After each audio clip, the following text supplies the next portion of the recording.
The plan was to set off at 10 o'clock and cycle the 5 miles from home to the lighthouse and cafe at Dungeness, where my family and a few friends would raise a toast and send me on my way.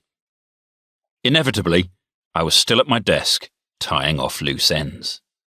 I was working as a copywriter, and when Alan asked whether I was excited, the only emotion I felt was anxiety about the work that was still to be done and the email inbox that needed to be emptied.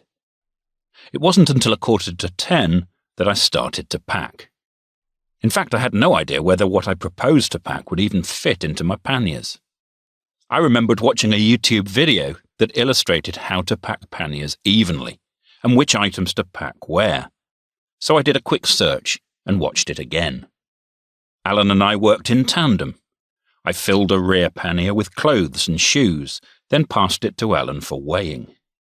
Then I filled the other rear pannier with technology, my camera, camcorder, tablet, Kindle, together with a handful of books, notepads and pens. Alan duly weighed it, only to highlight the massive imbalance. With a fair amount of swapping around, we got the weight roughly balanced between the two. So now it was the turn of the front panniers. In one went my first aid box and a bicycle toolkit. In the other, a month's worth of pre-filled syringes for treating my MS, and the handheld injector gun that delivers the daily dose. Once again, the weight was imbalanced. I halved the contents of the first aid kit. I also took a good look at the cycle toolkit and removed a couple of heavy-looking items whose function I could not determine. I drank 3 mugs of coffee, skim-read the instructions for my lights, mileage counter, camera, and the GPS app on my phone. Like everything else in my life, this was all very last minute. I had the right kit, but had not invested the time to get to know how it worked or what it could do. When someone came up with the phrase "all the gear and no idea," they were referring to me. I've never been able to travel light, and looking down at the 4 heavily laden panniers in front of me, this expedition was clearly to be no exception.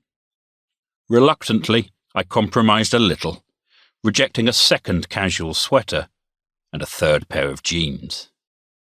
When I finally set off, I took the flat, straight road to Dungeness very gently indeed. This was not a race, I kept reminding myself, and I wanted to arrive at the lighthouse looking calm and full of energy. I had expected 6 to be waiting by the old lighthouse at Dungeness, but it turned out to be more like 40. I arrived to cheers, bunting, posters wishing me well, and a huge homemade cake. My eldest daughter took on the role of chief photographer, while my youngest proudly held up one end of a good luck banner. My son Tom seemed bemused by all the fuss. Typically, my parents held back, reluctant to be in the spotlight.